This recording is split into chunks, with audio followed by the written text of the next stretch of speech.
Chapitre 350 Instruction aux disciples sur le pouvoir de vaincre les démons. Le 4 décembre 1945.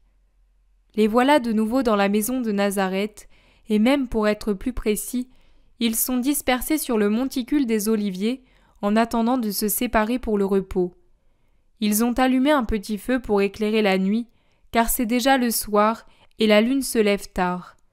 Mais la soirée est tiède, presque trop, disent sentencieusement les pêcheurs, qui prévoient des pluies prochaines.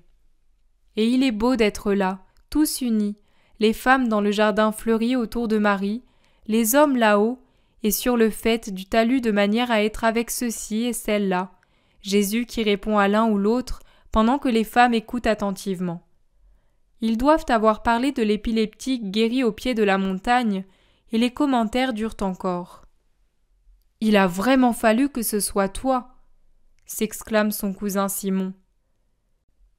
Mais même en voyant que leurs exorcistes n'y pouvaient rien, tout en reconnaissant qu'ils avaient employé les formules les plus fortes, le miracle ne les a pas persuadés, ces faucons, dit en hochant la tête le passeur Salomon. Et même en disant aux scribes leurs propres conclusions, on ne les persuaderait pas. Oui, mais il me semblait qu'ils parlaient bien, n'est-ce pas ? Demande quelqu'un que je ne connais pas. Très bien, ils ont exclu tout sortilège du démon dans le pouvoir de Jésus en disant qu'il s'était senti envahi par une paix profonde quand le Maître a fait le miracle, alors que, disait-il, quand il sort sous l'influence d'un pouvoir mauvais, ils en éprouvent une sorte de souffrance, répond Hermas. Pourtant, comme il était fort cet esprit, il ne voulait pas partir. Mais pourquoi ne le tenait-il pas en permanence ? C'était un esprit qui avait été chassé, qui était perdu, ou bien l'enfant était-il assez saint pour le chasser lui-même ? Demande un autre disciple dont je ne connais pas le nom. Jésus répond spontanément. J'ai expliqué à plusieurs reprises que toute maladie étant un tourment et un désordre peut cacher Satan, et que Satan peut se cacher dans une maladie, s'en servir, la créer pour tourmenter et faire blasphémer Dieu. L'enfant était un malade, pas un possédé, une âme pure.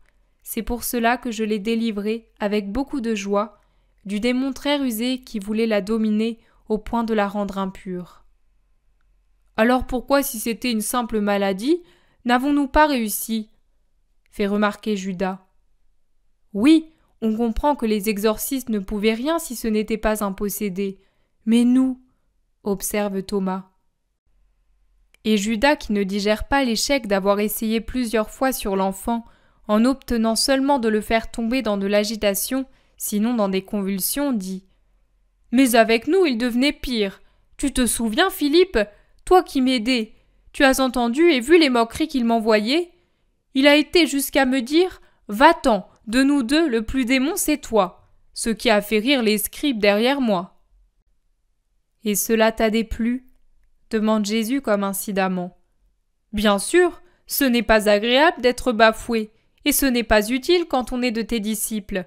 On y perd son autorité. » Quand on a Dieu avec soi, on ne manque pas d'influence, même si tout le monde vous raille, Judas, fils de Simon. « D'accord, mais toi, augmente donc notre puissance, au moins en nous, tes apôtres, pour que certains échecs ne se produisent plus. » Il n'est pas juste que j'augmente votre pouvoir, et ce ne serait pas utile. Vous devez agir par vous-même pour réussir.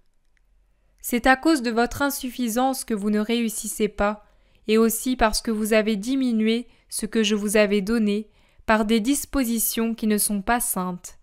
Vous avez voulu les ajouter en espérant des triomphes plus spectaculaires. « C'est pour moi que tu dis cela, Seigneur ?» se récrie Judas. Tu dois savoir si tu le mérites. Moi, je m'adresse à tous. Barthélemy demande. Mais alors, qu'est-ce qui est nécessaire pour vaincre ces démons ? La prière et le jeûne. Il ne faut pas autre chose. Priez et jeûnez, et non seulement en ce qui concerne la chair. Car il convient que votre orgueil ait jeûné de satisfaction. L'orgueil, quand on le satisfait, rend l'esprit et l'âme apathiques, et l'oraison devient tiède, inerte, de même qu'un corps repu est somnolent et lourd. Et maintenant, allons nous aussi prendre un juste repos. Demain à l'aube, que tous, sauf Manahen et les disciples bergers, soient sur la route de Cana. Allez, que la paix soit avec vous. » Mais ensuite, il retient Isaac et Manahen et leur donne des instructions particulières pour le lendemain, jour de départ pour les femmes disciples et Marie, qui commencent leur pèlerinage pascal avec Simon fils d'Alphée et Alphée fils de Sarah. Vous passerez par Esdrelon pour que Marziam voie son vieux père. Vous remettrez aux paysans la bourse que je vous ai fait donner par Judas. Et pendant le voyage, vous secourrez les pauvres que vous rencontrerez avec l'autre bourse que je vous ai laissée tout à l'heure. Arrivés à Jérusalem, allez à Béthanie et dites de m'attendre pour la nouvelle lune de Nisan. Je ne tarderai guère à partir de cette date. Je vous confie la personne qui m'est la plus chère et les femmes disciples. Mais je suis tranquille, elles seront en sécurité. Allez, nous nous reverrons à Béthanie et nous resterons longtemps ensemble. » Il les bénit, et pendant qu'ils s'éloignent dans la nuit, il bondit dans le jardin et pénètre dans la maison où se trouvent déjà les femmes disciples et sa mère, qui avec Marziam sont en train de serrer les cordons des sacs de voyage et de tout ranger pour leur absence d'une durée inconnue.